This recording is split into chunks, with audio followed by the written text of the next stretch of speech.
All right. I'm Daniel Parker with the Department of Public Instruction. I'm the Autism and Family Engagement Consultant, and I am joined here today with Julie LaBerge. Julie, welcome. Thank you. Welcome, everybody. And we also have two special guests, Karsten Powell and Jen Robertson from the Altoona School District. And Karsten and Jen, you probably can chime in here if you want to say hello to everybody. Hi there. All right. So today we are doing a presentation on student-led, student-directed IEPs. I've used a couple names for this title, but let's go ahead and get rolling here. I'm not going to go too far into introducing myself. Daniel Parker, I am the Autism and Family Engagement Consultant at DPI, but I do want to take a second to let Julie introduce herself, and I will also have Karsten and Jen do that as well, and if they want to just tell me briefly what brought you to this topic of student-led IEPs. All right. Well, I'm Julie LaBerge. I'm the Director of Pupil Services, School Psychologist in the Bonduel School District. Been working in the district for 18 years, and for many years I've attended IEP meetings as an LEA representative, and you know, in the last few years I started to feel like we weren't moving in the right direction and we needed more student involvement at meetings. And so I started doing a little bit of research and used some help and some assistance from my staff.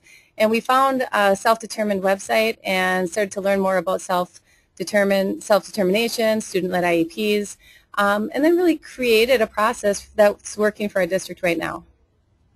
Great. Jen and Karsten, do you want to chime in anything that's kind of led you to this topic? I've been working for about 15 years as a special educator.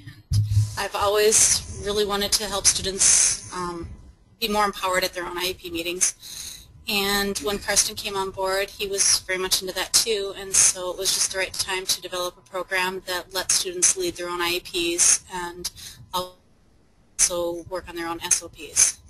Great.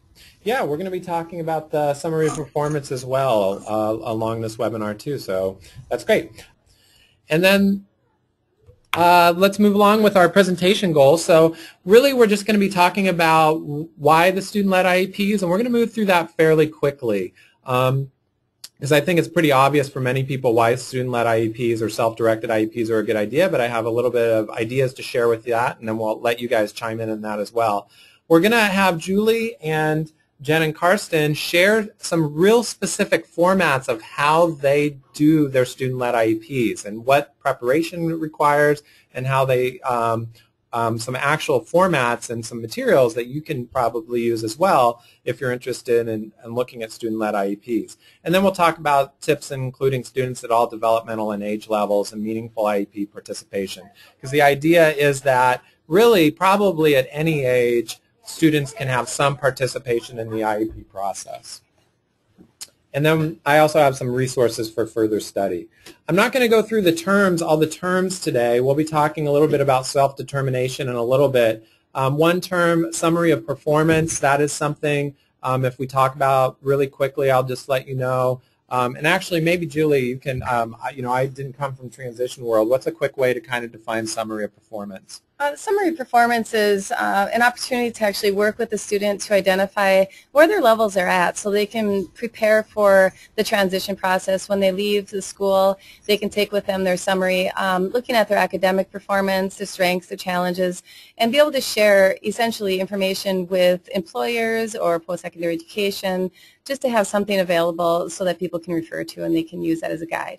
And a few of our presenters actually have a format of how they have students help prepare for the summary of performance. So that's why we wanted to make sure people understood that. So a couple of assumptions, presuming competence about student abilities. This is just an assumption that I'm making, and I believe I can speak for Julie as well, that all students are capable of learning and sharing. So student-led IEPs are not just for students who are necessarily verbal or students that have average academic skills.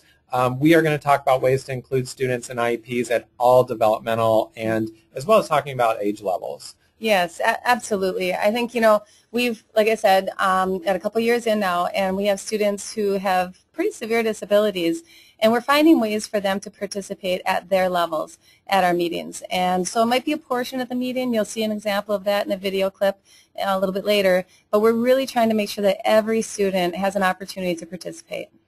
And I know, Jen and Karsten, that's true for you guys as well, correct? Yes, it is. We've had some really interesting and great experiences with students who have not ever participated in their IEP meeting before, and once we scaffolded it with the IEP PowerPoint, just the parents and the students were so empowered, and the meeting was just that much more helpful for the team. Thank you. All right, so let's get into some quick definitions and talk a little bit about the research, and I used research around self-determination.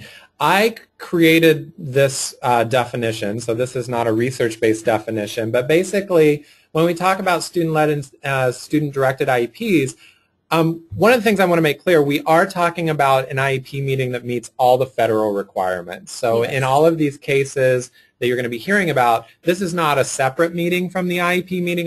The IEP is a legal document, and there's things that have to be discussed and decided upon. So when we talk about student-led IEPs, we're talking about the students being more involved in that process. We are talking about them either facilitating or partially facilitating parts of the meetings, or if they're not able to fully or partially facilitate, they are being engaged in responding to their wants and needs and strengths. They're being engaged in the discussion at the table, basically. That's kind of a quick summary. And a couple things of why we like student-led or self-directed IEPs. You know, it's student-focused. You're educating the students about their disability. Julie, do you want to comment about that at all, that piece? Yes, absolutely.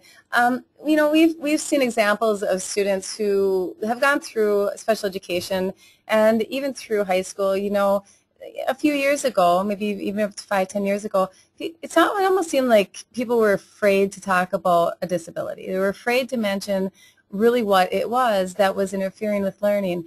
And so, I mean, we have examples. I'll give you one of a student last year who was a junior at the time, and he, when going through the student-led IEP development, you know, gets to this one slide and it says, what is your disability? And then he has to identify what that is.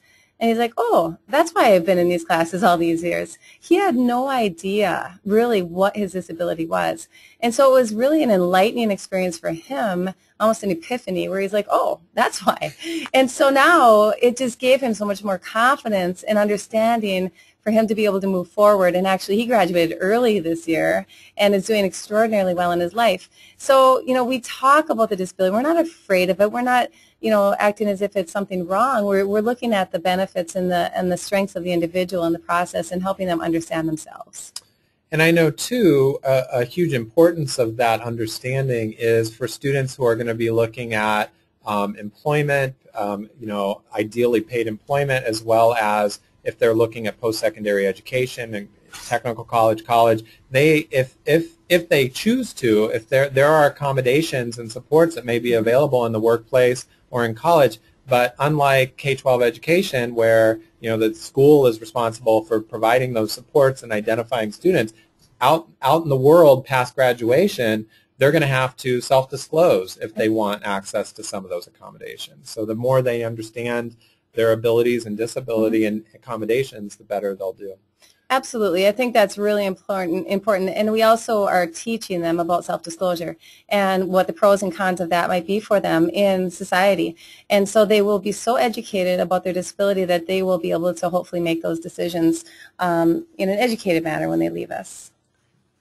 The other piece, I'm just going to pick one more out here, is the educators finding out more about the students' perceptions of the accommodations. I know that in my experience, when I have involved students in either personalized learning plans through the general education process, or when I've done with IEPs with students where they were at the table, when we were talking about different accommodations the students received, they could name sometimes the things that were really helpful. Or for students with behavior difficulties and differences, they could name their triggers. And sometimes those were not the same things, the things that were most important to them as accommodations or the triggers that they felt, that they perceived in relation to their needs were very different than sometimes what the educators did. So it brought on really great discussion. Absolutely, and what I find is the educators they really take to heart what the kids are saying because it's coming directly from the kids. And just today there was an example of a student who came to my office and he said, hey, I can take that test using my notes tomorrow because I went to my teacher and asked if I could. And I'm like, good for you. He didn't, make his parents ask, or he didn't ask his special education teacher to ask. He went to the teacher, regular ed teacher, and said, may I please have this accommodation? May I please have my notes on this assessment tomorrow? And the teacher's like, yeah, that'll be fine. And that student was really excited about that because he feels it's really going to help him. There's a lot of language in that test that's going to be difficult. So, okay. Jen or Karsten, do you have anything you would like to add? I agree with everything that's been said so far. The only other thing that wasn't covered so far was when I was initially reading about student-led IEPs. There was a study that was done. They found that the biggest gains that were made with the student-led IEP was as far as perceptions from the general education teacher went. So their perception of what that student's ability and what they can do improved the most of anyone else. And then personally, what I've noticed myself is sometimes you'll have IEP meetings where there's something going on, there's some sort of contentiousness about the IEP, maybe it's because the parent is still upset their child has a disability, whatever it is. I've noticed that having their child up there being the one that leads the IEP really seems to kind of calm everyone down, and it seems to have a therapeutic effect on everybody that's there. Thank you, Karsten, for those comments. Really quick, just to get some of our participants involved, if you could type in the chat box or question box, and I'll respond to everyone, and we'll just take like 30 seconds for people to do this. What do you think student-led IEPs, why do you think student-led IEPs are a good idea? So go ahead and type your question, type your thoughts into a chat box to get a little participation going here.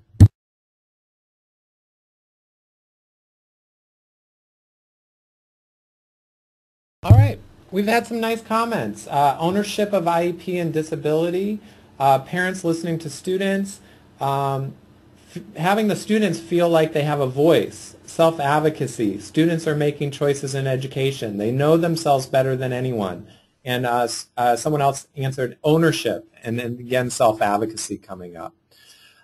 So in terms of self-determination and self-advocacy, I did a little bit of research on this, and we could do a whole nother, you could do a full-day workshop on self-determination and self-advocacy. I mean, you could do a college course on it.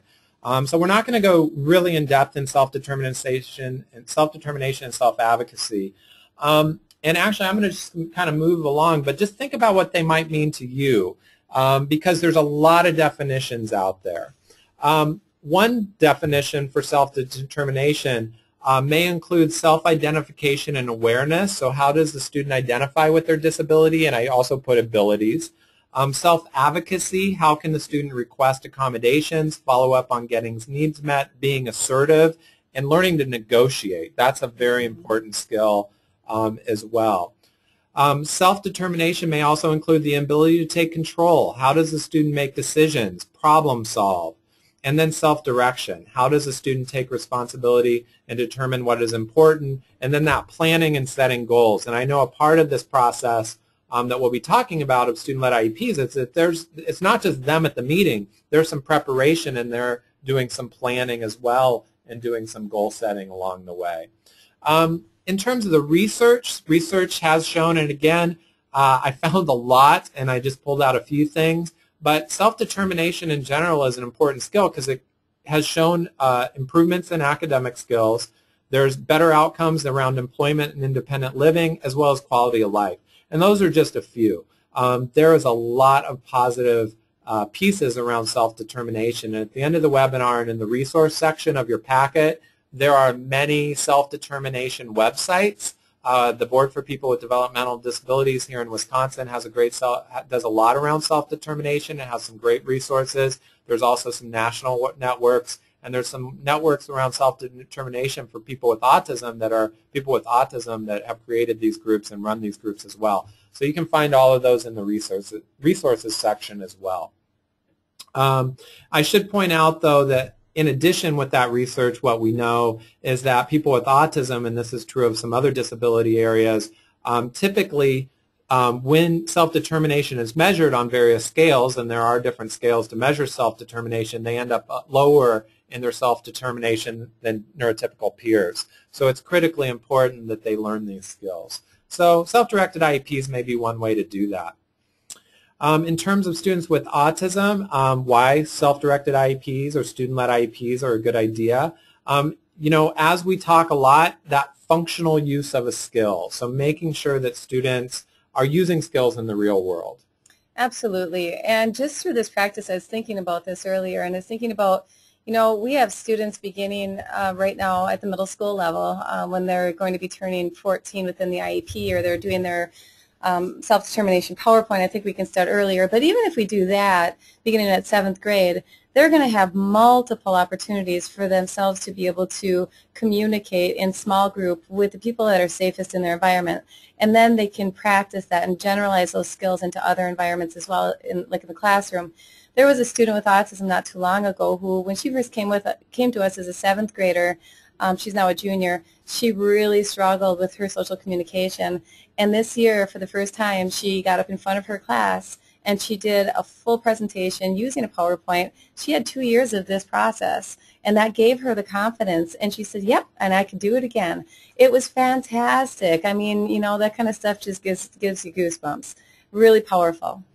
And probably just like any technology for all students nowadays, visual supports are being used more and more. I mean, PowerPoint presentations or any type of visual supports in a presentation is really pretty common in the adult world and what we're teaching students across the board. But as we know, for students with autism, visual supports are great, and it helps kind of frame, you know, it may be able to frame some of those more abstract concepts using pictures and visual supports as well.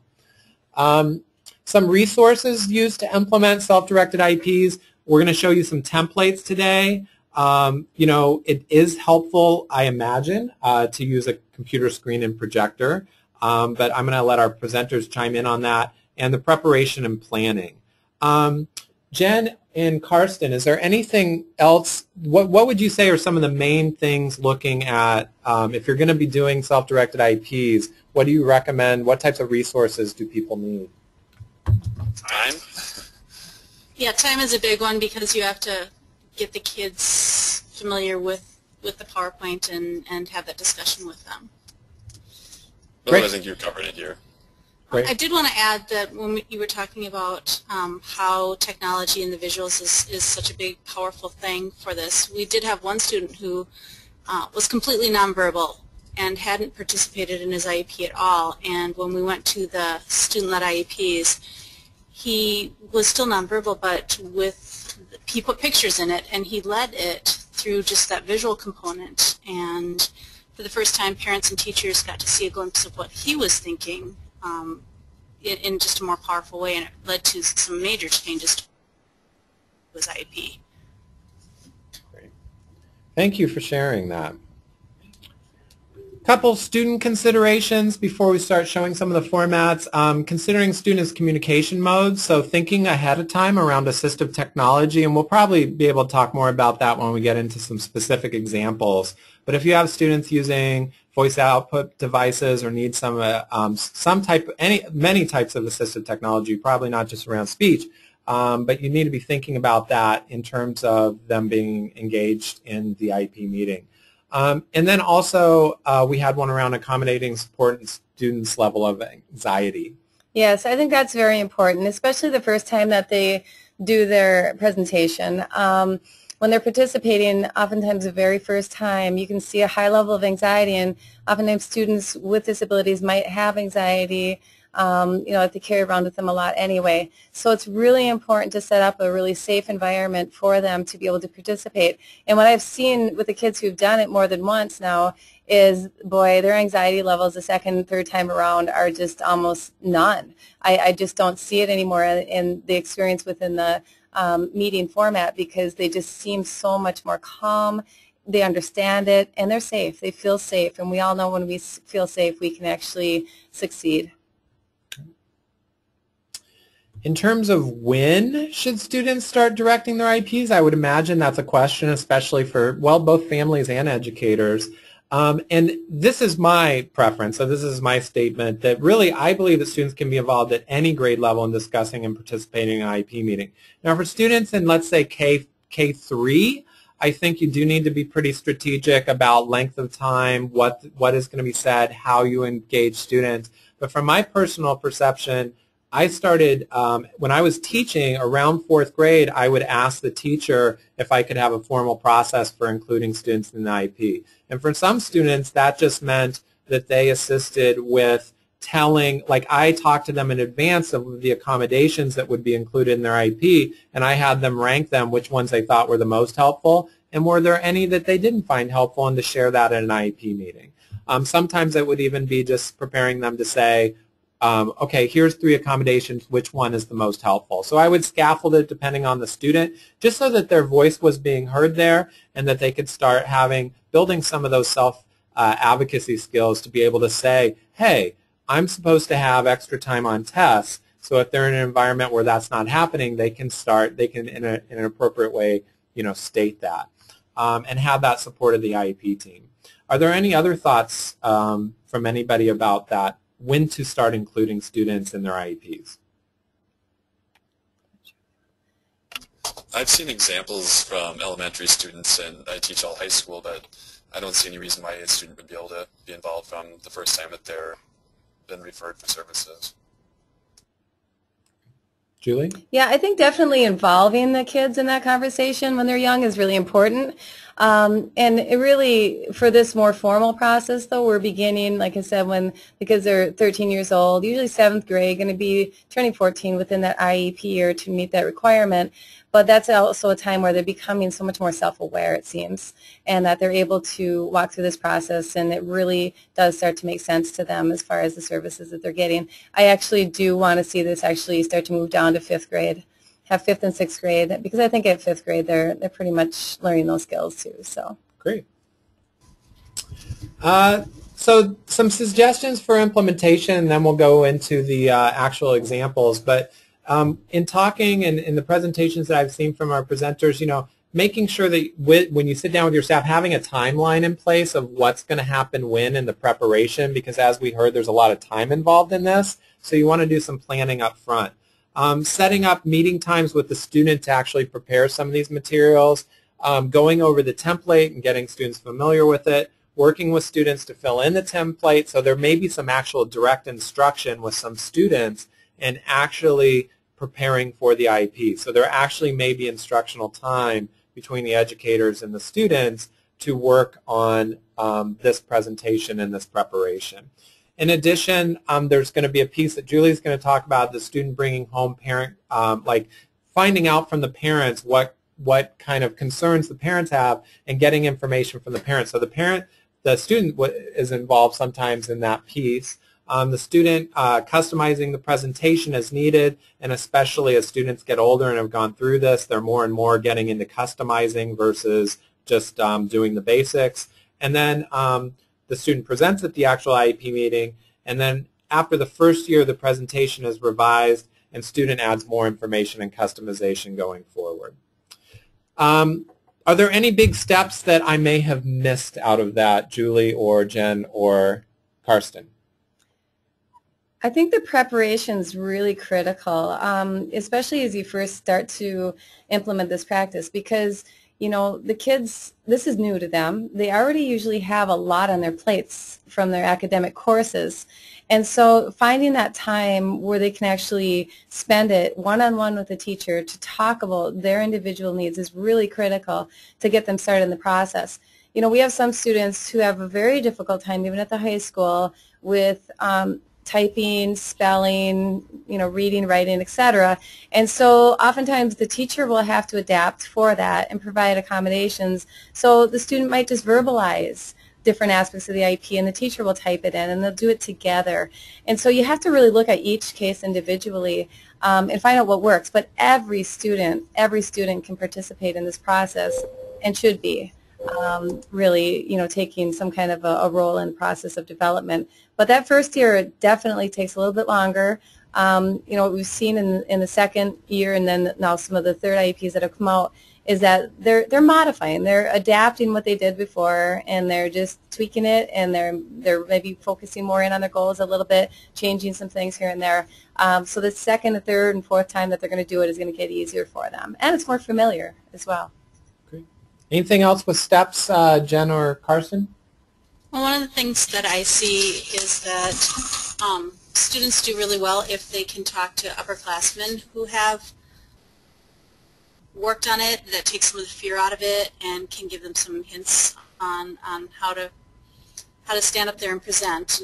And another thing that I see, like had already been said, is that students, once they've done it the first time with the teacher, the next times they go through it, they can do it. It's just a matter of telling them to update it, and by the time that they're a senior, they just go with it. They know exactly what to do. They're very proud of it. I've had one student this year say that, you know, she feels that instead of her disability owning her, she owns her disability. So I think just that repetition and customization has been really powerful for the kids that have gone through and done this. That's a great comment. Thank you. All right. So Julie's going to kind of walk us through a format that she uses, and I'm going to kind of switch over here. And do you want to show this? Sure. Great. Yep. Why All don't you right. talk us through there? Sure. So this is really the PowerPoint that we first started with in our district when we first started the self-determination process. And essentially, we were out researching, trying to find different ways that we didn't have to reinvent the wheel, and had some guidance. So, you know, it's kind of a blank format for them. Welcome to my IEP meeting. They have their guests that they introduce, explain why they're there, what is their purpose, and it's attending their IEP meeting. This one was where, you know, we talked about the disability, what it means, and then the things that the teacher notices about me, school behavior, we talk about that. That one gets tricky sometimes because some kids are like, well, I don't have behavior problems. Well, then we say, okay, then we can write about that. We can write that you do well in school, that you really are a hard worker, you're very responsible, that type of thing. So it was part of this initial template that we received. This is really great when we talk about the positive ways that people can help. Coming from the student, it is really powerful. We always include assistive technology because that's a requirement as well to discuss at IEP meetings. Progress in academics, functional performance, school progress in other areas, so they might have different types of therapies and other services. We include our testing information as well. This is a little bit interesting sometimes, but I have to say that prior to doing this process, we would be in IEP meetings, and I can tell you there were so many kids when these meetings were driven by adults who I would see literally cower in their chairs and almost roll up into fetal positions when the teacher or parent or somebody would say, oh, he's reading at the 4th grade level and he's a junior or a senior, and you see them just crumble. I had a student that happened a couple of years ago, and oh my gosh, he was defeated. He was defeated in that meeting. It just made me so sad and upset. And when we moved to this process the following year, we also added some new interventions. He made some really nice progress, and he was at the 7th grade level when he was a junior. As far as his reading goes, he was at the 7th grade level then. And he's like, you know, last year I was at the 4th grade level. Now I'm at the 7th grade level. That's pretty good progress. And so he was then proud of that. So this is really sensitive, but we do talk about it because we want them to, we want to identify where they're at and what their goals are. And so we kind of walk through all the different assessments we might be giving. And you know, these are the accommodations with test taking, strengths, learning preferences, parent concerns. As you're going through this, I noticed the language is in some student language. So instead of present levels or instead of some of the IEP language, it's answering the same questions, but you're using student-friendly language. Exactly, and that's very important because oftentimes we use such difficult terms, and I've heard parents over the years say, I don't understand what you guys are talking about at these IEP meetings. The terminology, the language is too advanced for me, and so this brings it down to kid language and parents for the layman person to be able to understand at meetings. It totally transforms the process. This is how my disability or challenges affect me in the classroom and in life. And, you know, that's part of the process of going through the IEP as well. Their goals, They talk about all their different goals in all these areas. We just had some lead questions there, and the services that could help them, accommodations, plans for the future, etc. So that was our first template. And so we used that for the first year, and we were adapting it per each individual. And now we have modified it even further. We use seeds for our special education forms. And so we literally kind of made this a little bit more specific. And so you'll see on the bottom where we included where you'll find the form. So as an LEA representative, if I'm at a meeting, I'm on my computer and I have seeds up, and I'm putting any information that's not included in the student presentation right into the legal documents in our language, if you will, and making sure that that legal document matches up really exactly with the student portion of their IEP. That way we know when we leave that meeting, we've essentially included every aspect of the IEP through that discussion to meet the legal requirements, which is really important. So we've listed in here some starters, and the kids can modify that for different things that we use a lot in our school. And, ACT scores, all the different tests that they might be taking. Some things are new, and we've included those in here to give them some thought process. They don't have to create this thing all the time. And we changed the language before on the initial template that we had, visual, auditory, or kinesthetic. Well, not many people can even sound out the word kinesthetic or even understand what it means. So, seeing, hearing, or doing it hands-on. And so we're just trying to modify this, and I'll tell you what, it has made such an incredible difference. And now I sit at meetings as an LEA person, and I'm able to just roll with this very effectively through the process and make sure that we've met all of their legal requirements. So this is kind of the same type of format, just a lot more refined. So then I'm going to show you a couple examples of some students. Okay, so here's a student. He used the original format, but then we adapted this, of course, for his needs. A middle school student, and the student has emotional behavioral disabilities. And, this boy was absolutely amazing at this meeting. And this occurred this year. So he expressed himself in the best ways. This is my disability. I have difficulty with staying calm and accepting things that don't always make sense to me. When I get angry, I lose my ability to think.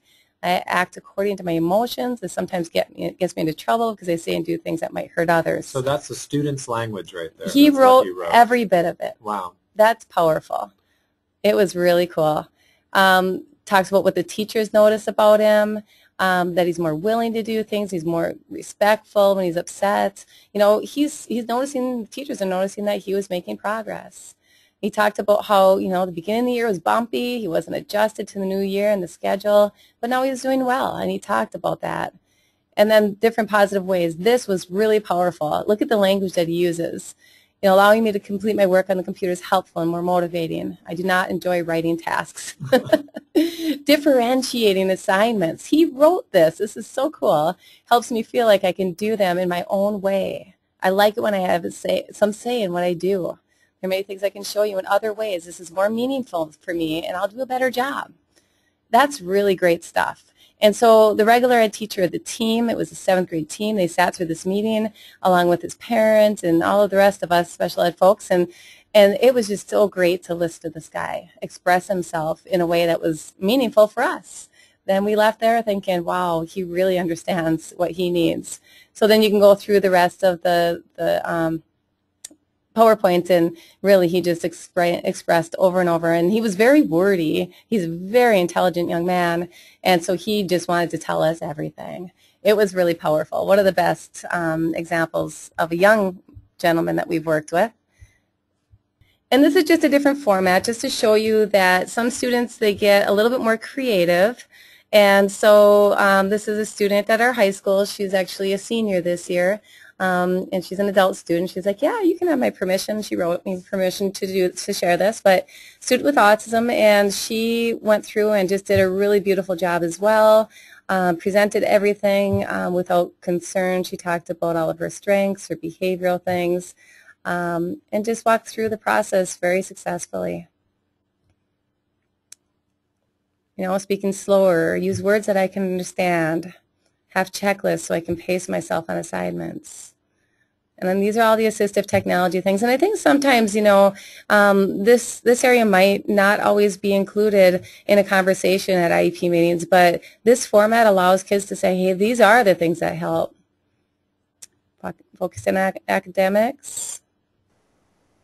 We include the grades so everyone can kind of see where they're at. Functional performance. This is an area that our staff really has paid a lot of attention to, do it our self-assessment. Learned a lot through that process. Oh, there's your peer-mediated groups and POPs as your... Yep. The Power of Peer Supports is our PMII, Peer Mediated Instruction and Intervention Program. And so we build it right into their plans. And, you know, she talks about how POPs has helped me a lot with social skills. And that's part of one of her, you know, needs. So it's really neat. I like how she's kind of has her interpretation of her self-advocacy skills there. Yes. So she's learning about what self-advocacy is there. Yep, absolutely, and what she needs to do to improve that. She talks about her therapeutic services, testing scores, and what she needs help with as far as taking tests. So you can you get a picture of what this all looks like from the student's perspective. So, and then there's one more example of a student, a high school student. She's a senior as well, and she has a learning disability. And so hers was really fun. She came in and she made this as creative as she could. So you can see she's got some really neat transitions and just some really fun stuff going on throughout this lot of different transitions. I was very impressed. She added colors, different formatting. She really likes outdoor stuff, so she made that kind of her background theme. You know, when we talk about behavior, we talk about the good things as well as sometimes things where they might struggle. The positive ways they could help, assistive technology again. But you can see it's the same information essentially, but she made it really unique to herself. And honestly, it was so much fun to sit through this IEP meeting because we just saw her personality come alive.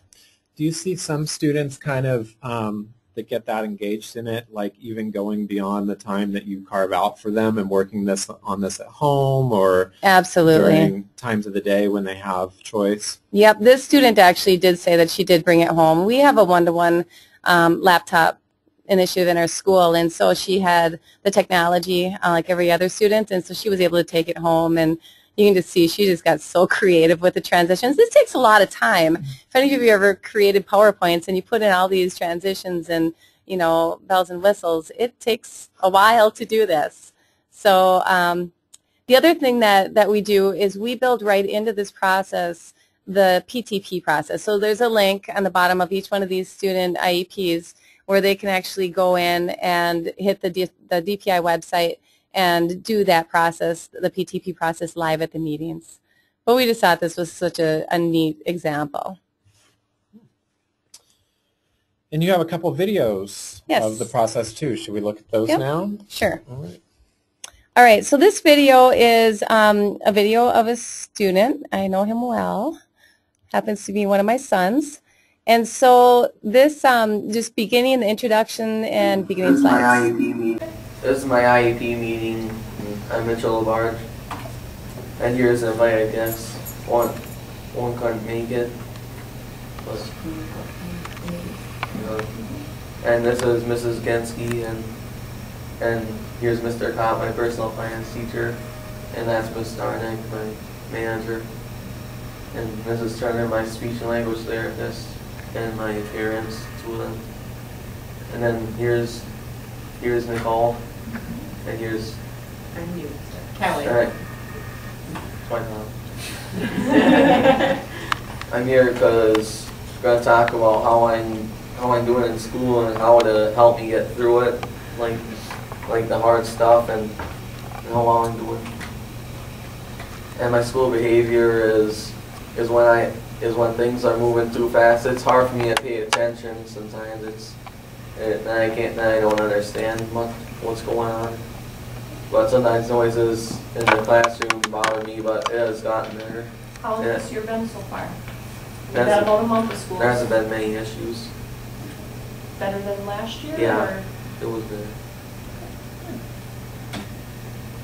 And these are tools that help me, technology related. My tablets and this thing right here.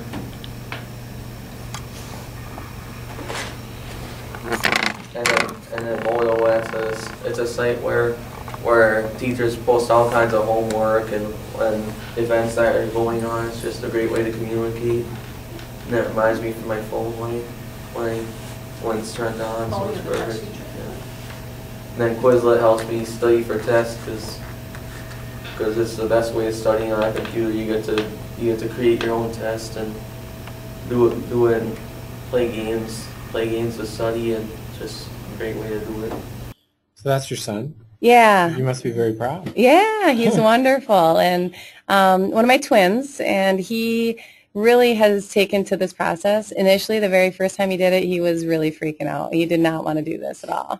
And so now you can see that he's pretty comfortable, and even he deviates from the presentation format, uses his own words and his own ways of expressing how things, are helpful for him. So rather than just listing things off word by word, he's saying, this is why this is helpful for me. It's the best study tool that you can use, the Quizlet program, or Edmodo. It's how I gather my information. So it really gives them the opportunity to really express themselves very clearly. The next section really focuses on school progress assessment and present levels, and this is very powerful because it talks about especially those strengths and the things that they're really good at as well. And I'm getting closer with reading, just the comprehending and stuff is really improving. MVRC is improving that. Yeah. And we'll come to that later on. And here it is already. MVRC, my comprehension is at the 10th grade level. That's my last year grade, so I hope to get it up to junior level.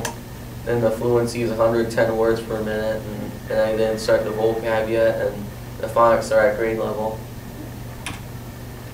And reflex math is it's a math program, just to knowledge how fast you can master math skills, be under 5 seconds or something.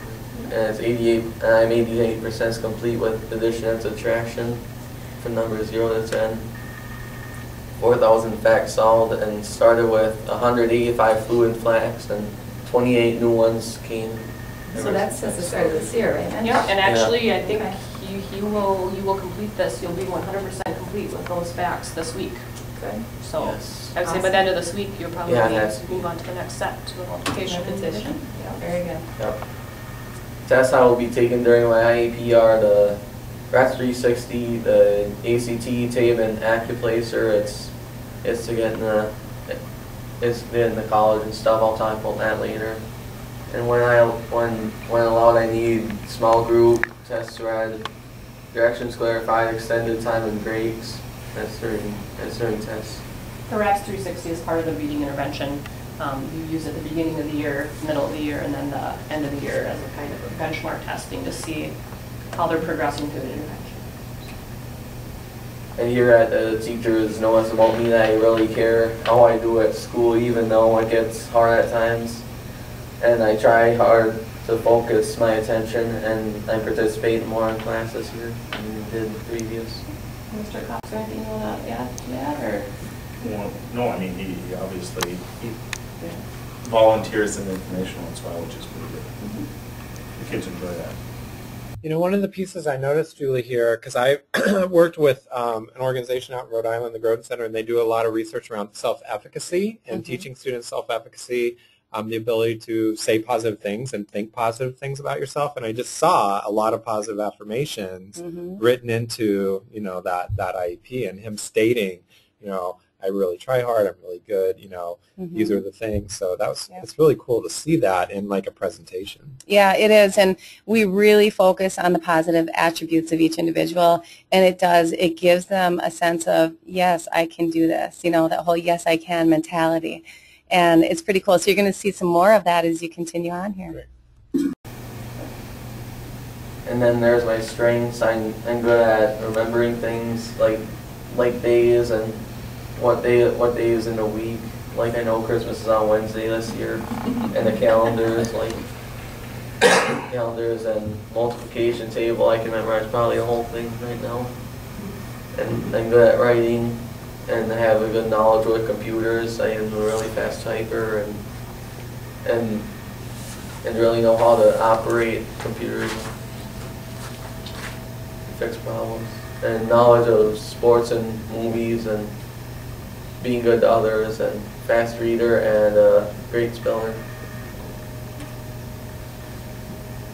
And then there's parenting concerns about my education, that languages that is used in school, and how sometimes I need help with understanding words, because it's hard sometimes for me to understand. It happens. And test taking when he doesn't know what's coming. When I don't know how to prepare for, and that I have enough time to study the correct materials for tests, and understanding the directions needed for assignments that result in homework. Because otherwise, if I don't know the directions, I don't know how to do it. I've taken 15 minutes just to figure out, and I'm tired of this.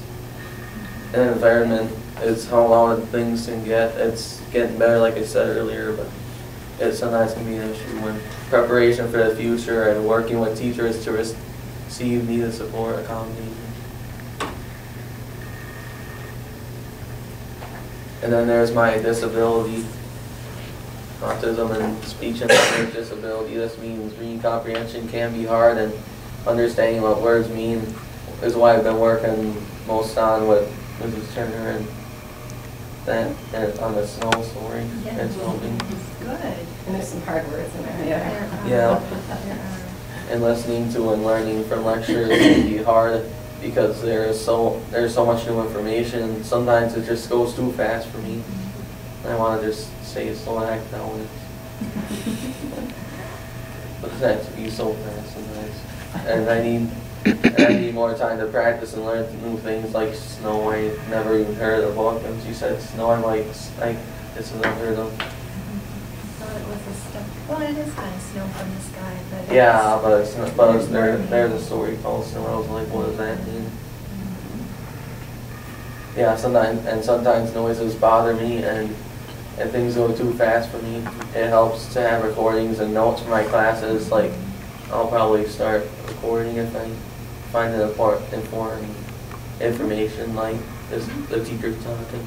Yeah. And you don't have to record the whole class. I think we talked about recording, like, okay, she's going to start talking about the assignment, and record that part so that you like can. A minute of it. Mm-hmm. Yep, so you can refer back to it and re-listen to the direction.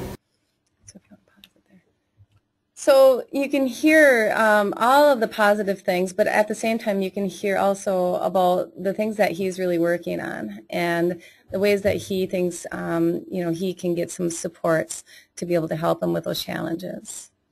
And I find that the teachers, they really ad-lib and they add in their perspectives throughout, but if you reverse this a few years ago, you're going to hear about 80% of teacher talk, maybe even more, maybe 90% of teacher talk and maybe 10% of student talk. So you can see it really does make a big difference.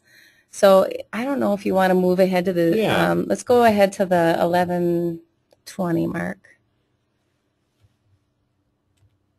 This is a post-secondary plan, the PTP.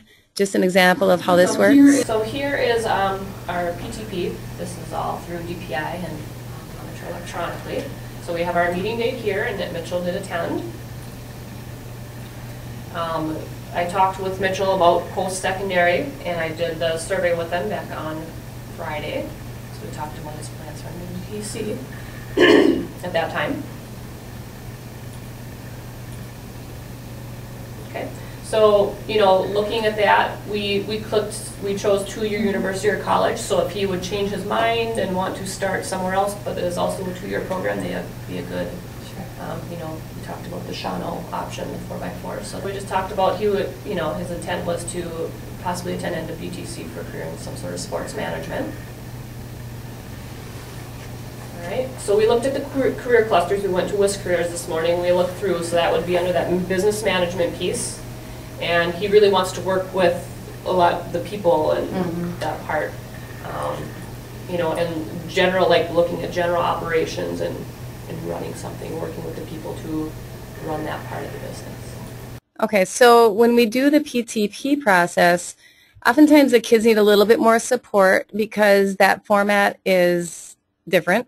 You know, it's a good format. However, you know, there's just a lot of different screens, and so because we need to do it live at the meetings, we provide a little bit more support. We do have the kids clicking through, though not all of them. You'll see an example of another student in that process as well, and she's receiving some support from the teacher in order to click through. So the next student is the other example. There's two more examples here. Hurry. Hi, my name is Sarah Carey. These are my invited guests. I'm Sarah Carey. I will always be an adapted person. Okay. You get it for it, Sarah. I am here because I am here to talk about my future and my education for the next year. The things my teacher notices about me.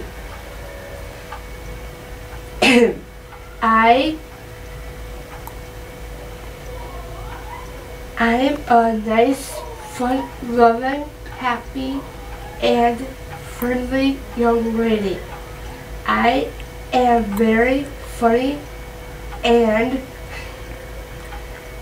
like to make people laugh. Just my favorite thing ever.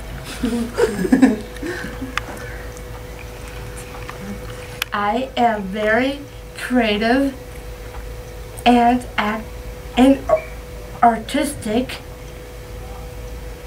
I work hard, but sometimes I am stubborn. Not too much. So you can see how we definitely incorporate all students in the process. And this young lady, she was so excited when I asked permission to videotape. And she's like, am I going to be like a superstar? And I said, absolutely, you're going to be a superstar. And just such a joy. And you could see the relationships within the room are so positive. And she's feeling comfortable sharing the things that are, you know, good about her in that beginning process especially.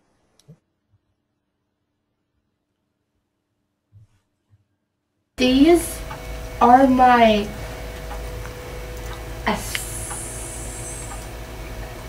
assistive technology tools that can help me. The smart board, computers, and software such as Read and Write Go, printers, emails, iPad, tablet. Here. Tablet. It's pretty cool that you can read you know, all that information for fantastic. us. So now this one's more about functional. Remember, this one's not academic stuff. This is the other stuff that you do while you're at school, okay? I know. Okay, Thank you. Good job. I remember that we both decided on this one. Yes, we did. My school progress, functional performance. Jobs. Sometimes the work in the Thursday is hard for me. I need help counting, change, and working the cash register. That's what about money skills, right? I love counting a lot. I love how she's, you know, commenting beyond what she's just reading as well. You know, I mean, first of all, what a great example of functional Yes. academic skills. in practice, but then also her ad-libbing and adding to the conversation. So that's great. You can tell how comfortable she is. Yes. So here's the post-transition plan you were talking about. Yeah. You can see where she needed a little bit more support in this process.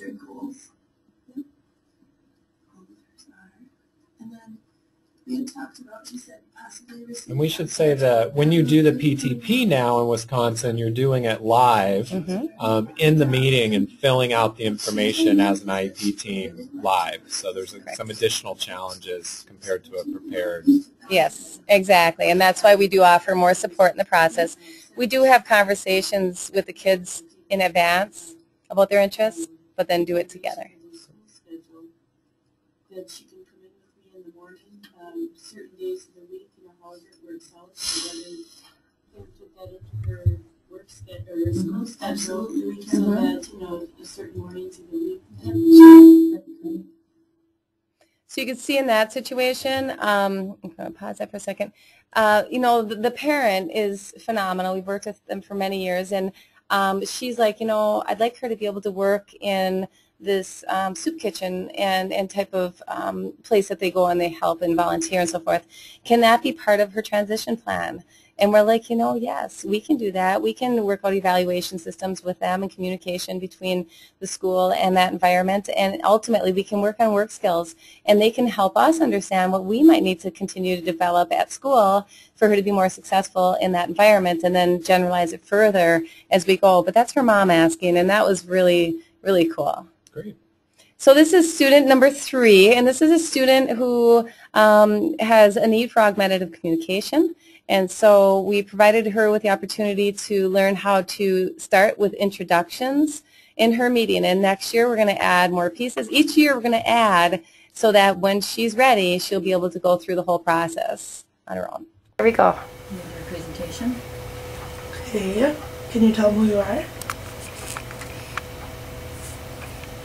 Hello, I am Nicole. Good job. Sweet. I'll let you pick the people that are here. Hold on. Okay. These are your guests. Who's here? Can you find people? No, she's not here. Is she here? Who's here? Look around the room. Yeah. Good. Miss Bordeaux. Yeah. Who else? Mrs. Kruger. Yeah. Mrs. Turner. Good job. Who else is here? Mrs. Paparo. Mrs. LaBerge. What happened to Mrs. Radke? Is she here? Mrs. Radke. Yes. Yeah. And Mom? Yeah. Good job. All right. All right, so that's just an example of how we presume competence again and try to find a system that can work for each individual. So you kind of saw an example of a student who can really articulate a lot of what's going on, pretty verbally, to maybe needing a little bit more supports as the examples went on. Great. Thank you, Julie, so much. All right. No one typed in any questions, but if anyone has questions for Julie, you can type them at any time. And Karsten, we can see your screen, and you can maximize that if you want to, or however you want to do it. I think we can see it pretty good there, but I will let you kind of go in and share your process. Okay, so what we started off with, when I first was doing this, I was teaching in at Colby High School. I saw the same I'm determined examples online. And I started to make my own setup based off of that. And what I would start off with, when I didn't have a whole lot of time to work with the kids, I would have them in a study hall and I would hand them this, I called it Lead My IEP, directions and examples. And so there, I would give them a PowerPoint document that looks like the one that you're seeing along the left side here. And then they would have the directions along the right side. So they could go through and read what my directions said and what they would need to put in. So the first one is real basic. They put in their name, the date, and then their introduction. They include everybody that's going to be there.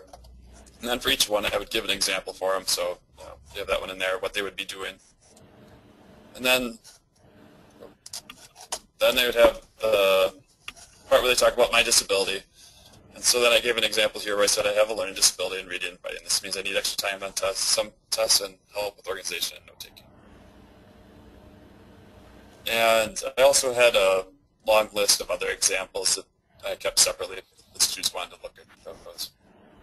And the student would talk about what helps them most in school. Again, I'd have examples for this for them. You see there. I talk about what they're good at inside and outside of school. And the inside school was more academic or behavioral, depending on what their disability was. Outside of school, we were thinking more along the lines of transition skills. So that's why I said these are the skills I have that one day will help me when living on my own someday. And then again, I'd have examples for those to help them come up with them. And then we talk about their needs. So rather than strengths and weaknesses, we talk about needs. What do you need to improve on? So they talk about what's hardest for them in school. And then outside of school, what are some of those transition needs that they need to improve? And then they list out all of their current grades. And this is where we start getting into the transition planning part. We talked about what they want to do after high school. And so they would say something like, after graduating from high school, I plan to enroll in a diesel mechanic program at CVTC, live at home until I get a job as a diesel mechanic, then move into an apartment on my own.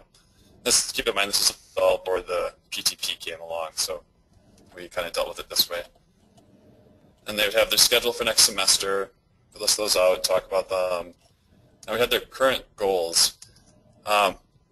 This was a difficult part for a while. What we would do is we just have the student look at their IEP, copy their goal in here.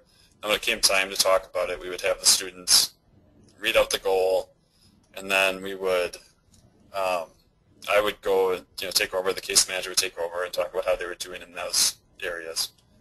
And eventually I changed it to where we started talking about student-friendly goals, and I'll talk about that more in a minute, but we had them kind of reword their goals so that it made more sense to them, and they were better able to talk about it. And they talk about accommodations, modifications, or anything else that we had needed to cover. This slide 11 was a catch-all, so it just kind of depended on whatever happened to be going on. And then we had this, at the end where we thanked them for coming.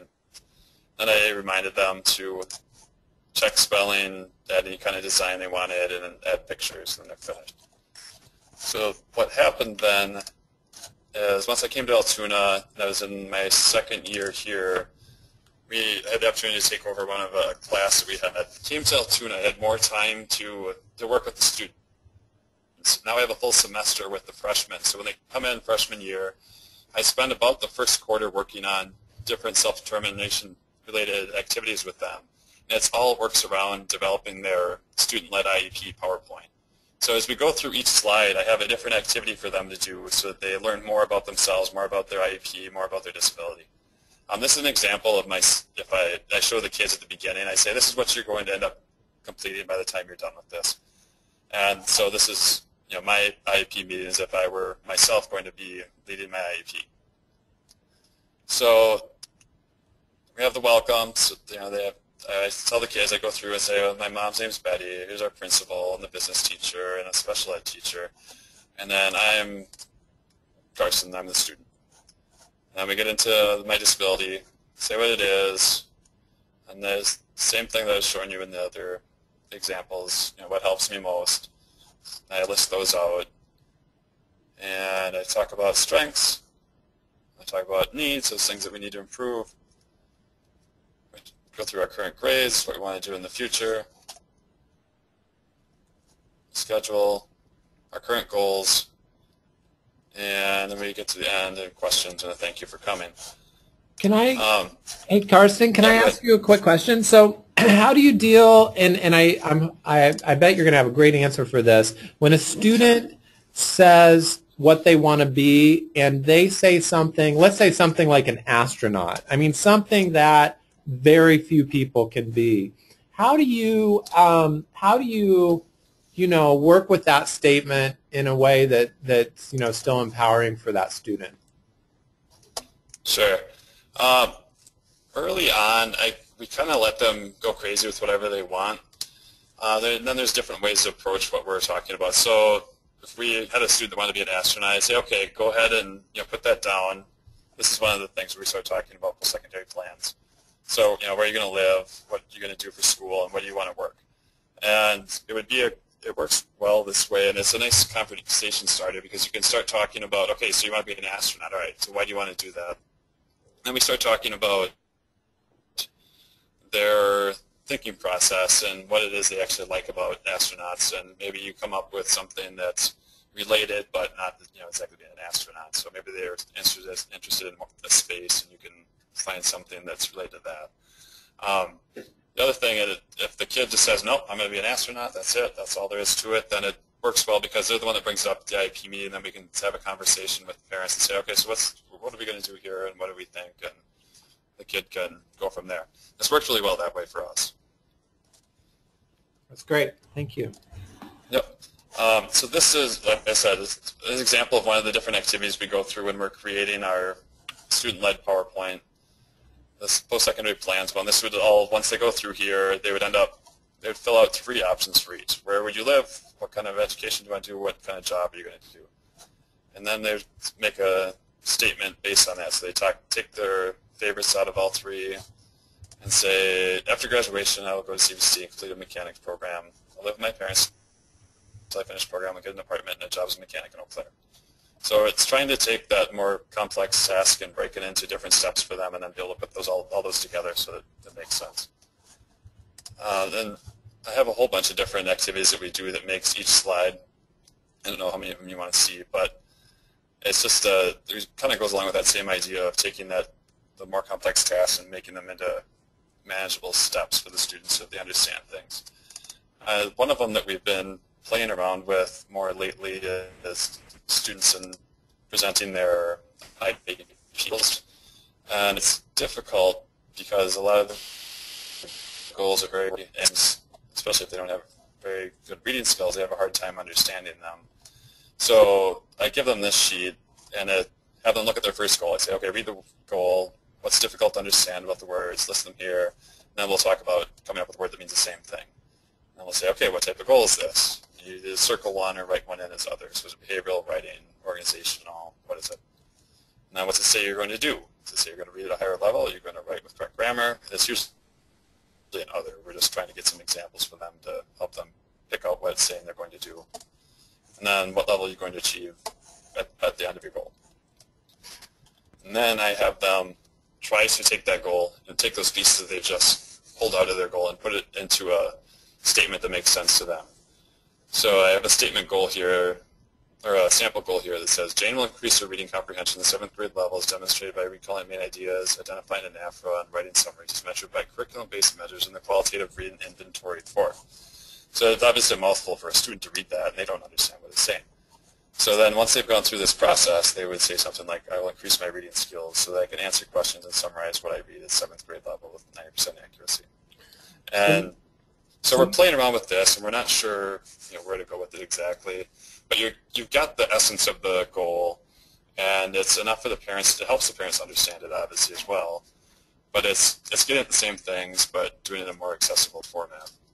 So this is a really nice example, Karsten, I think, and Julie and I are like nodding our heads, just really nice scaffolding there for students and kind of breaking it apart so that they're taking those pieces. And maybe students, if you just said, what's your measurable objective going to be, or what proficiency, like giving them those choices and narrowing that, but still giving them that choice piece. It sounds like that's kind of what you're doing, if I'm not misinterpreting a little bit there. No, that's exactly what we're going at. The scaffolding is a good way to put it. The other thing we're really working on right now is trying to figure out how we can fit a 3-year reevaluation into our student-led IEP and how much of that process a student can lead, and talking about what assessments they've completed. And we haven't gotten very far with that yet, but that's kind of our next step. I feel like there's one more piece I wanted to show you. Here we go. This is one where it's still kind of rough as well, but we have the kid reading the plop or whatever you want to call it, the very first part of the IEP, where they include your strengths and the areas of concern for the parent. So what I did was made this form, and I just went through the IEP and pulled out where it actually said things. It had, A1 is strengths of the child. And so then I have the students go through and list out 3 strengths that are mentioned in their IEP. And this is just getting them into their IEP, get an idea of what's in there. Because I also want to be very honest with them and make them realize that, we're not trying to hide anything in the IEP, and we want you to see these. And so they'll list out 3 strengths for listener IEP. And then, do you agree with these? Why or why not? And then, what are some concerns from your parents? List them here. We'll have the concerns. Do you agree with those? Why or why not? And when I'm asking them if they agree with these things, it's also kind of getting them ready for that process once you're in the IEP meeting of when someone says something you may or may not agree with that, how are you going to respond to that? Or maybe you want something changed in your IEP because you don't think it's right. Then how the child disability affects their involvement in general education. So this is kind of that whole needs area. So what do you struggle with according to your IEP? Do you agree with them? Then you go through and they look at different testing that's listed in their IEP. They know the name of the test and the score they did. I asked them, why do you think we're required to test to include that in there? So these end up building into the strengths and the needs areas of the student-led IEP PowerPoint. That's about what I've got.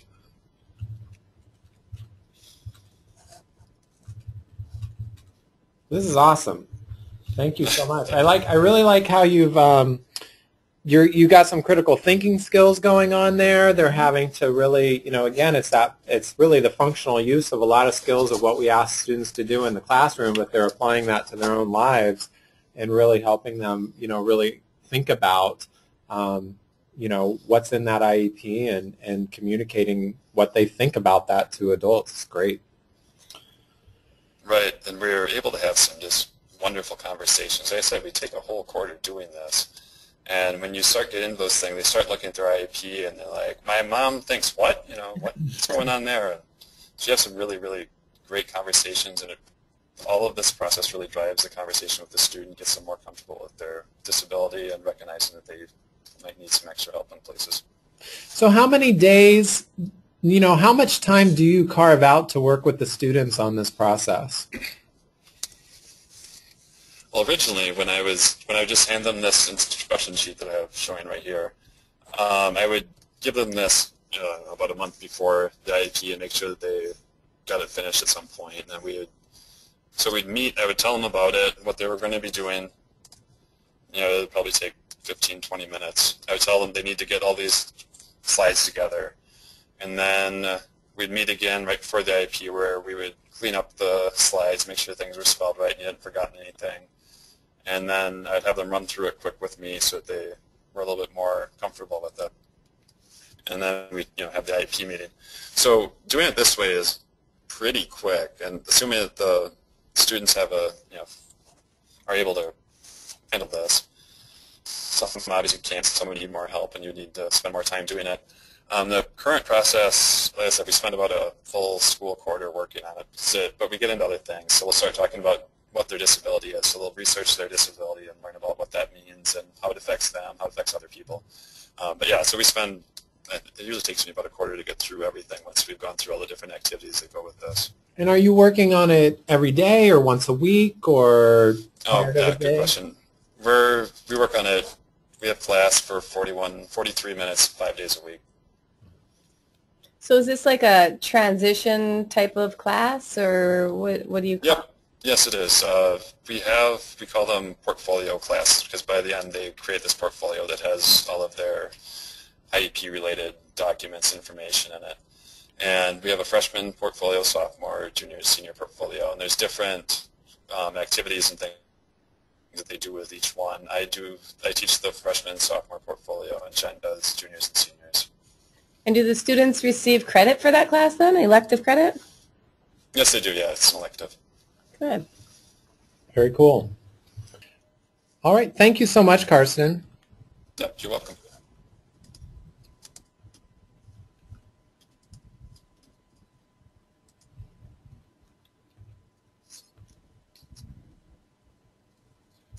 All right, Jen's switching over, and then we're going to talk a little bit about the summary of performance. So, and Jen, if you could again remind us just very quickly what the summary of performance is and how you used to do it. Yeah. Sure. The summary of performance is something that the students will leave school with that talks about what their skills are in all different areas, reading, writing, math, as well as their functional skills, learning skills. It also talks about what their post-secondary goals are, and it encompasses the steps that they still need to take to reach those goals. And the way that it's used is if they're going on to post-secondary school, like tech school or college, the colleges will use those to help them come up with their accommodation plan. If they're applying to agencies such as DVR or Workforce Resource, these agencies also can use the summary of performance when determining if a student qualifies or at what level they qualify. One of the things that we have talked about, Karsten and I, is how to get the students more involved in creating their own summary of performance, because then it's something that they're actually using with the schools, with the agencies. So we start having the students fill them in somewhat as freshmen and sophomores, and then really hit it when they're juniors and seniors. So for one of the things that we have students do is to get started, they have to request the materials that they need. I ask them to email the school psych to get copies of their latest IEP and re-evals, so that they have that information in front of them when they want to dig into it and look at what their skill levels are and what their strengths and needs are. I introduce it to them with a PowerPoint, and the PowerPoint just goes through, why is this important, where can you use it, what is it even, and just some other things about the SOP, the wording of it, the vocabulary they might hear, so that they, when we're talking about it, they know what the wording that I'm saying means. One of the things that I really do is I provide scaffolding with it, because I don't know how many of you have written an SOP. It's not the most fun thing to just sit down and write all at once. It can be daunting, and if it's daunting to a professional, it's going to be daunting to a student. So I've built a lot of scaffolding in that I hope to be able to show you. We start their freshman year, and it's very basic. Maybe it's just talking about the impact that their disability has on them and what accommodations that they would need. Oh, okay. And it might be just when they're filling out like the reading portion of the SOP, they would say, reading is hard for me and I don't like it. I read too slowly and I can't remember what I have read. Just those very basic statements so that they have something down, they can see what it's like. We're going to update that each year and get more detailed. And so right now I'm working with my juniors on it, and what I expect out of them is for them to say, my basic reading skill is at a 5th grade level, my decoding is only at a 2nd grade level with decoding unfamiliar words, and at a 4th grade level with decoding regular words, and my comprehension is at a 7th grade level. And what works for me is if I have audiobooks or somebody go through vocabulary with me. So I expect it to get more and more complex in words that they'll understand so that it's usable for them at the various places they need to. Did that make it easier for you guys to see? It's a little bit better, yeah. Okay. So the first thing is to develop an understanding of the SOPs. I have them read through some sample SOPs. I have actually made up an SOP for Shrek and Princess Fiona. And I read through what their disabilities are and what challenges they have, and just discuss the various parts of it and what I'm looking for in the different reading and how comprehension is different from decoding and how math reasoning is different from math facts. So the students will discuss and then generate, in their words, what is the purpose of it, what information do they want to make sure is provided on it, and when can they use it. The next thing is I give them some more samples, and I've kind of made up one for just in general if I think of a general student. And so the sample might have like a general ability problem solving. If I get frustrated, it's hard to solve a problem and I give up, and then I have another column that says what works, well, help is available to keep me from getting frustrated. I take a short break when frustrated to regroup. One of the things I found is when the kids are doing this, it really works to have I don't know how much of my screen you can see, but I have it in columns, and each column is a separate color. because they'll know that, okay, the first color that's kind of tan, that's just all my scores and academic achievement. The next one is how it affects me, and then the green column is what works for me. And that helps them organize in their minds even what's going to go in each column. So then when they actually get done with it, I show them again, like the one for Shrek, and it has an exact example of what I'm expecting out of the SOP of, you know, the general stuff. I took English 11, got a C-. I scored in the low average on the WKC, got a 27 on the compass test. Here's how I am with my fluency, with my expression, with my organization. And then I'll have a piece where they kind of do a narrative of I can write at normal speed, but it takes me more to write a paragraph or essay. And it's that narrative, that personal narrative of the student that comes through that says, this is how my disability affects me. This is what I am able to do with my disability, and this is what I struggle with. And I really, when I'm going through the SOP with the kids, make sure that they know that I want them to put their strengths in here. The first thing I want is, here's what I can do. And then talk about what they have a problem with. And that makes them feel very empowered, because everybody's good at something. And, you know, you have a kid who might struggle with decoding, but they're going to be good with listening comprehension. And so if they start with that, what they're good at, it just makes it easier for them to talk then about what their needs are. And then also what works for helping them with these needs. You know, is it going to be a computer? Is it going to be somebody to scribe to, extra time, somebody to help me talk through it so I can organize and reduce anxiety. So it really is a powerful thing to see the kids work through the summary performance. And it's been interesting working with the sophomores and juniors, because they'll come up with accommodations that the teachers hadn't thought of, or that we haven't talked about in their IEPs before, that come up through this process. It's like, yeah, that does work. And so we've seen them also try some new accommodations or new assistive technology because of working through their SOP. Now, one of the things that they have to do is they have to get the test scores, and that is difficult for some students when they're saying that, oh, I can only read it at, you know, 4th grade level. But we have a lot of conversations about that means that you can decode at a 4th grade level. That doesn't mean your understanding of it. But I have them gather their data by getting their re-eval and their IEP, and I'll give them a yellow highlighter, and I'll say, okay, today you're going to read through your IEP and your last re-eval, your testing, whatever we have here. And in yellow, you're going to highlight everything that has to do with reading. And then the next day, give them a blue highlighter. Okay, today we're going to read through it, and now you're going to highlight everything that has to do with math in blue.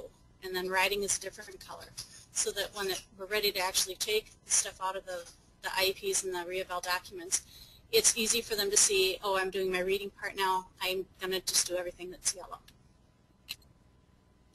Another part about it that we see when kids are juniors is that if they are missing something, maybe they don't have a decoding or a fluency in some area, if that test information is not there, they can ask us to test them. You know, they become the person who's saying, hey, I need this test. I would like you to do this so I know what my abilities are, so that I can talk to people about that. And it's more powerful when the student comes to you and says, I need this test, rather than when you have to go to the student and say, okay, I got to test you. So I have kids who are signing up, and when are you going to test me? Okay, you said it was going to be tomorrow. Is it still tomorrow? Another thing is if they see a test score, and I've had a student today who say, I just don't agree with this score anymore. I think I've raised that. It's good. Let's go through and do a quick test to see, what we find out if you have raised it.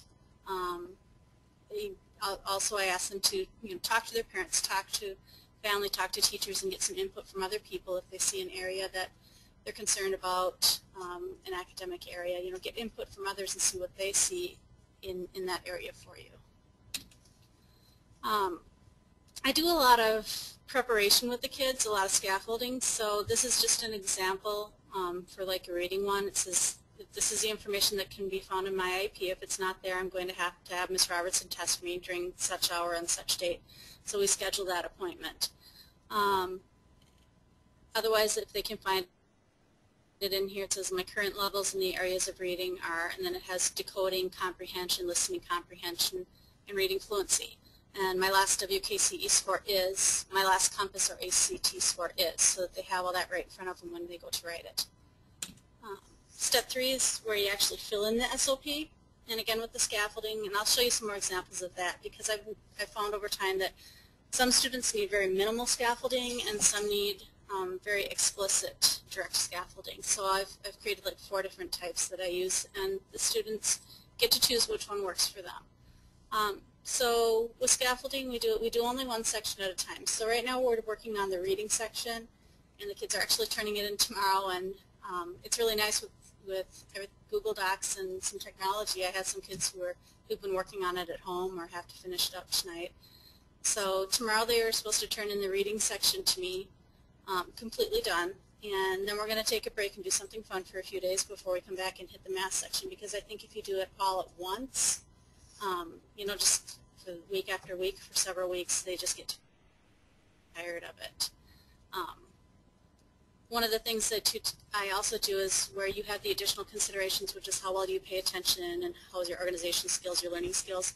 I've made that into journal questions. So we start each day with a journal question and talk about, okay, what are some organizational skills people have and what are some organizational needs people have, and so we'll do just a brainstorming list, and then the kids will take that and write into a journal where they see themselves. So for them, writing that second part of the SOP is already done by the time we're done with the journals, so it doesn't seem like they actually had to sit and write it. Step 4 then is to actually have the students use the summary of performance. I have them go through and take it home and go through it with their parents, and if their parents have anything to add, we add it in. They can use it at their IEP meeting. I've had kids bring it up, especially when we have agencies there.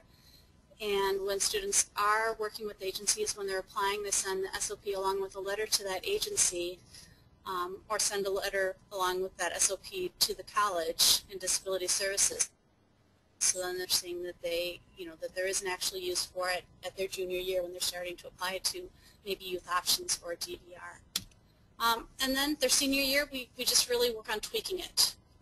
There's some changes that they might have wanted to make. There's some more recent testing scores maybe that they want to put in. So we'll just tweak it. Actually, each year we'll tweak it a little bit, but really by their senior year, they're just doing that final tweak for it. We do it each semester of the senior year because things do change, especially if they've retaken some Compass scores or ACT scores, or I don't know if you guys have seen that, but I have a lot of seniors who really step up to the plate their second semester because they realize it's coming at them fast. One of the other things that I've done that I've helped students complete their SOP with is we make a checklist. I work well from a checklist. I have a lot of kids who love to be able to cross that off. So I have a checklist that just, here's all the pieces and parts of it, and is it done? I have the NA there because I have, there's some parts of the functional that just doesn't apply to everybody. Communication needs might not apply to students, so if it doesn't apply to them, I tell them why I do it, but you have to get the okay to get an NA from me so that I agree that it doesn't apply to you. So the checklist, it's nice for them to go through because they're going to get a final grade from me on this, and this is a way for them to check through and make sure that they have everything that I'm asking. And it's also nice because then I can see at a glance, too, if they have everything that needs to be in the SOP. Then I do have some examples of that scaffolding. So this first thing is like the general information, and it says, what class did I take in high school? So it'll be the first part. Here's what I'm asking for in general information. Highest English class, your Compass, your WKC scores, what supports did you have? And then it'll have an example over here of just, here's what somebody might write about it. And then where might you find this information, other information? You're going to look in the WKC, your Compass, your transcripts. I mean, they're all assuming that they're going to be using their IEP and their re-eval, but that's not the end-all for where they're going to get their information. So I have this for everything from general to decoding, and I try and talk about what is decoding. It's how well you sound out familiar words and unfamiliar words, and does decoding interfere with the comprehension? I have the questions there of, does it take so much to read the words that you don't understand what you're reading? I try and give them a lot of examples here so that they can bring their own examples to mind. So that's one of the ways that I scaffold it, by showing them the examples and asking them leading questions. Another way is if they don't need so many of those leading questions, those examples, I have students who just want to know what the questions are, and then they can write it in their own words right away. So that's maybe for a student who is a little bit more confident in their ability to get the information that they need out of the SOP. And then, I think, yeah, this is the last one really.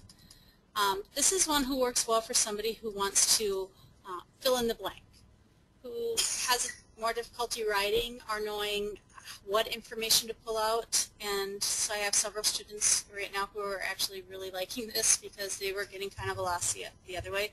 It still has the questions up at the top of what do I want for the basic reading, but then it has more like the closed notes version of how to write your SOP, so that they can fill in the blanks there, and then they can use that. They're going to type what they have into the final SOP document. So I have them do it kind of in chunks first, and then we copy and paste it into the final document. And one of the last steps is that student and I will sit down together and go through everything and just do that final teacher-student editing version of it before it actually becomes a part of their final IEP. So I think that's all that I have for examples of the SOP. Do you have any questions about it? Or? You know, one question if you can tell us, like, sum up, you know, maybe, you know, just succinctly, what do you think the biggest changes in what you've seen in this process from before, when you had teachers writing the SOP and now you have students being engaged in really crafting their summary of performance? What do you see as the biggest change from the difference? Before, when I was writing the SOP, it was, okay, what do I see, what do I think about the student? And I was just pretty much putting down what was in the IEP, just taking what I saw there and putting it back. And I didn't know all of what accommodations they'd like best. Or, you know, I had a student who had preferential seating, and as a teacher, I assumed preferential seating is at the front of the room. But by sitting down and going through this with the student, he's like, no, it's at the back of the room for me, because if I'm at the front of the room, I'm wondering what's going on in the back all the time. I'm always turning around, and then I'm getting in trouble. And without having those conversations, if a person just saw preferential seating on an SOP, they wouldn't really know what that means. So the students are writing just much more of a richer, more specific to them document that's going to help them. I also see students are using it more. When they're applying to the agencies or the schools, they're actually sending it in. When before, if I wrote it, and a lot of times it's written at the end of their senior year, and at the end of the senior year, it's already past the time to apply to schools, already past the time to apply to many agencies, so it wasn't being used.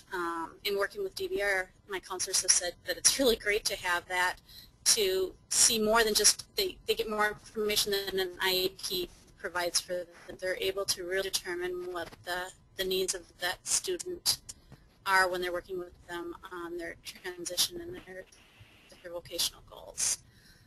I also just see the students are really aware then of what's going to help them, what their specific needs are, and what's going to help them in all the areas. You know, sometimes I was working with a student today, and he's like, I don't see anything in here about reading except my fluency. And I said, well, it's because it says you can read at grade level except for you read slowly. And he had always, you know, oh, I can't read because I am so much slower than the class. And so they're getting a better understanding, too, of what their specific disability is, and knowing how they can use those accommodations to be successful on a job site or at school. Thank you so much for sharing these tools and ideas. If any participants have any questions, you can type them into the chat box, and we're going to kind of finish up here with just kind of talking about some tips and tweaks and some things, and I would love, Jen and Karsten, if you guys could chime in as we finish up here in the next 15 minutes as well. I don't have any questions coming in currently, so thank you again, Jen. That was great. Thank you. So a couple things. I just made a couple slides, and we've probably seen some of this in some of the presentation already. How we can include all students at any age or developmental levels. I know that we didn't actually see this in this presentation, but another way for a student to talk about their strengths would be for them to show pictures of themselves. Mm-hmm. So, you know, the student and the family and the educators could take pictures in different environments of things that the student is good at. The student could pick which pictures they wanted in a slideshow, even if that student was not at a developmental level of including them. If you laid out some pictures, they could probably, I'm thinking many students could choose which pictures they wanted included, and then they could move through the slideshow. So that was one idea I had. It's a great idea. And last year we did have a student who was not able to speak out her interests and that type of thing, but we did create 2 slides, the introduction slide for her to use with her device, and then we had her strength slide as well. And she loves to jump rope, she loves to play basketball, so we included pictures of those things. And that student was so excited to share all that information that she was kind of jumping up and down about it. So yes, you can definitely engage them by using different pictures and that type of thing. Definitely. Some other ideas, and we saw this with the scaffolding and the summary of performance, where Jen had showed an example of fill in the blank, so that students could fill in the blank. We also saw Karsten had an example where students could choose multiple choice. So really matching how students select their identification of their skills and strengths and needs and accommodations and supports and all those pieces of IEP, really thinking just as a teacher and an educator, what is the best method for them to do that where they can be successful and engaged. Mm-hmm. So I just had some, some ideas here of some other questions you might ask. Even asking, for students that have behavior difficulties, asking what time of day is hardest for you, what activities are hardest for you, why do you think that's hard? Just asking, starting sometimes with open-ended questions, and then if students have difficulty, moving to more multiple choice options. Yeah, and that's a really good point, Daniel, because there's so many times that kids, I think with emotional behavioral disabilities, they need to connect, and those types of questions can help that staff member really connect with the student, and for the students to think, oh my gosh, I really want to know about why I'm doing what I'm doing and how this is affecting me in my education. So it's really powerful to have those conversations and ask those questions. And just for sake of time, I'm going to ask people as we move along, go ahead and type anything into the question box. If you have what types of questions would you ask a student to help him or her be more involved in their IEP? So go ahead, and if you want to do this activity and some people jump in, I'll read those at the end, but I'm going to kind of move along with some additional accommodations. Educators and families assisting the student in programming speech generating devices. We saw that in one of the videos that Julie shared, where they were naming the participants at the IEP meeting, and they were probably using that for other purposes throughout the meeting. We saw that the staff could assist with moving the presentation for that PTP, because the PTP, the post-transitionary plan, is something you do live in an IEP meeting. Students may need a little more assistance with that, but can still be engaged in answering some of the questions.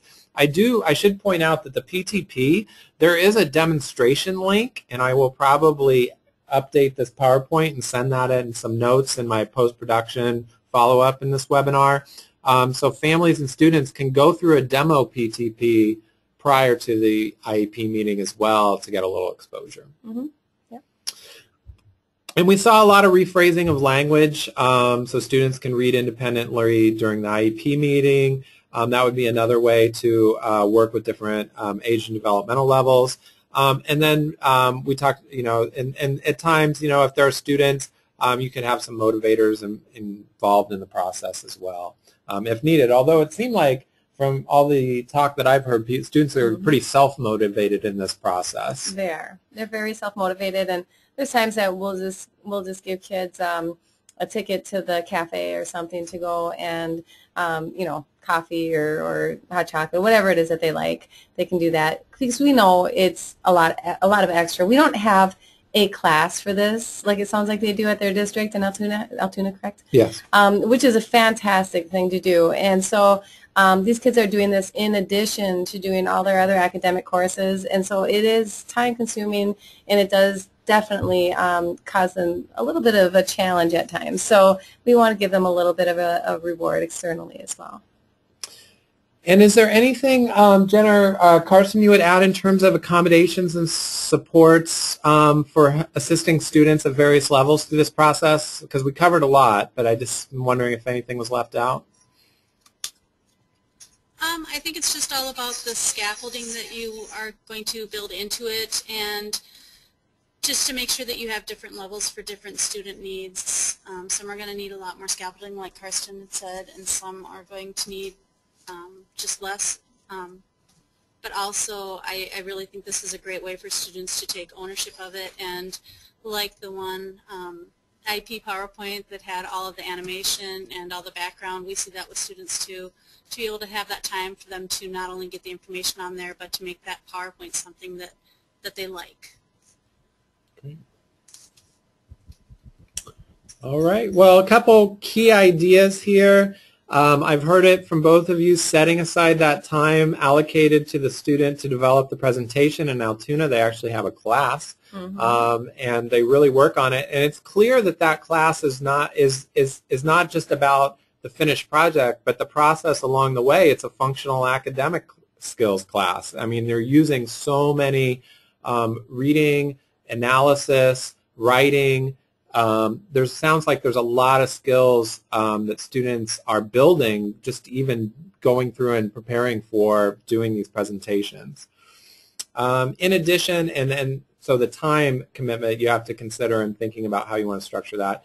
And then focusing on helping the student learn about his disability and understand accommodation supports that assist them.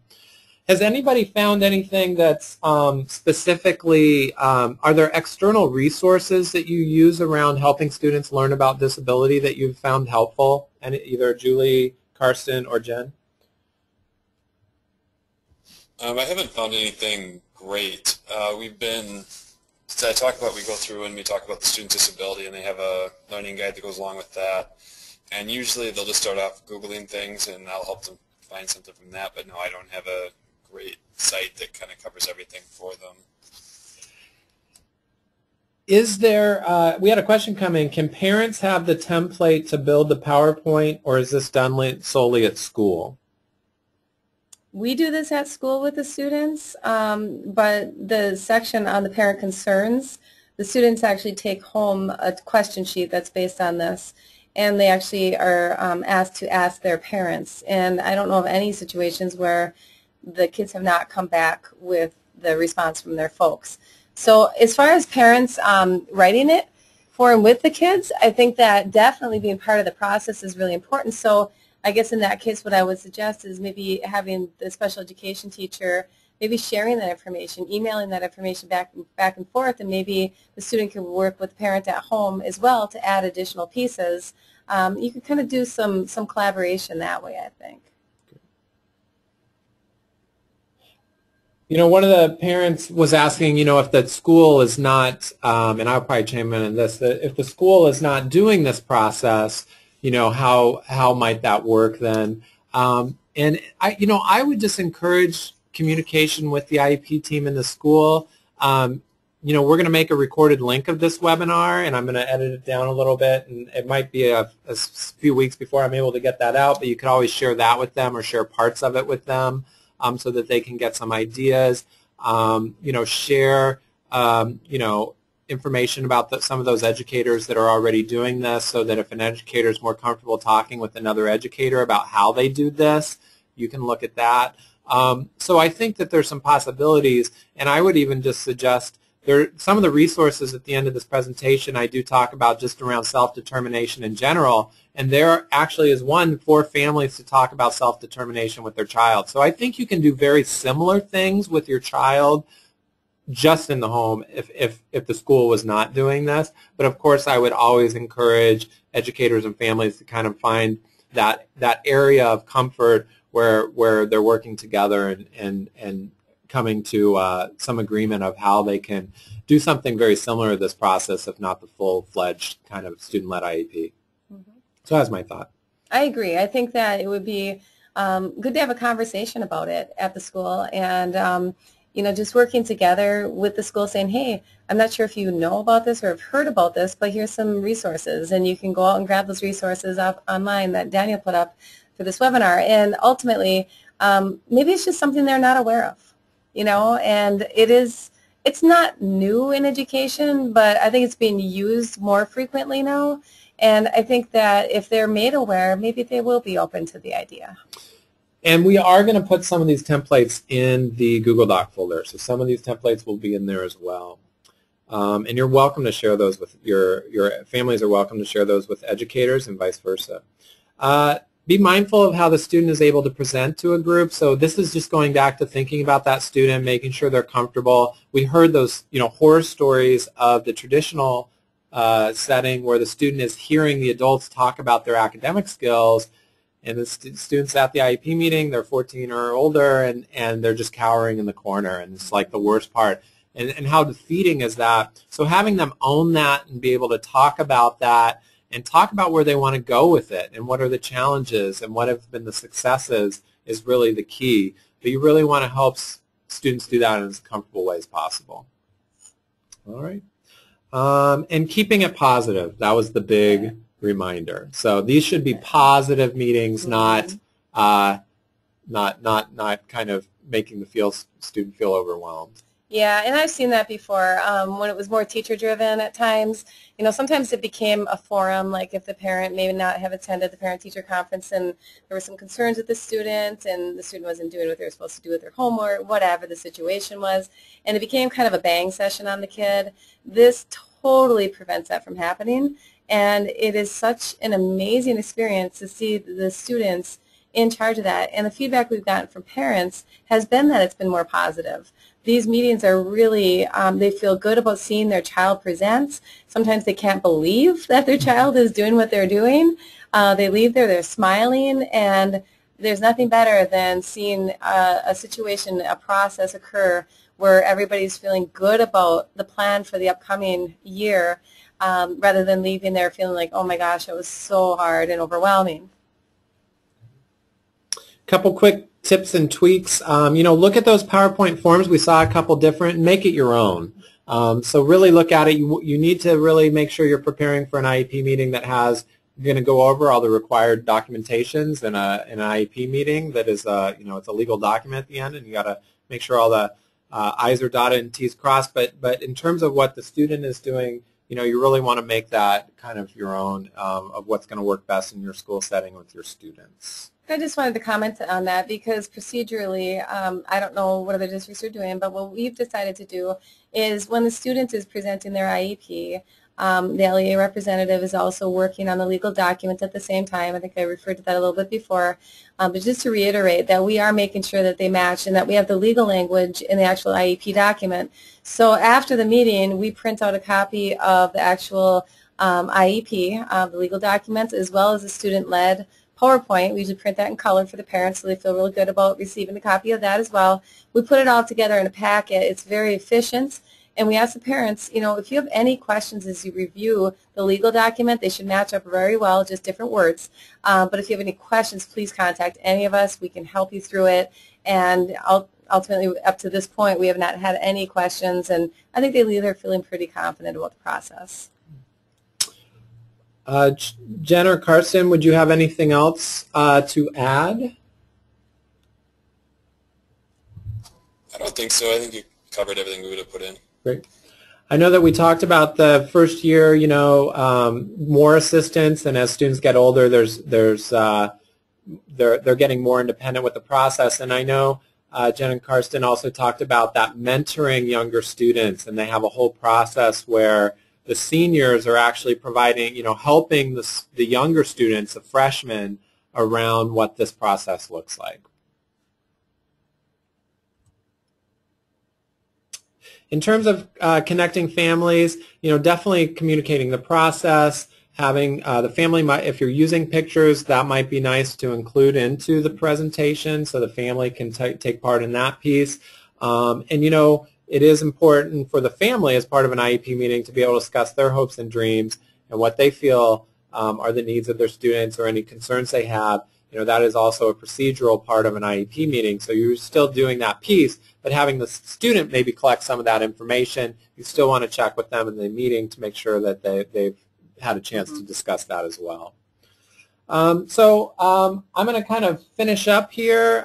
There's some resources that I want to specifically note, and there's an Opening Doors to Self-Determination booklet. If you're not familiar with the Opening Doors series, it's really fantastic, and you'll get a lot of good information out of that Opening Doors to Self-Determination. It's a DPI publication.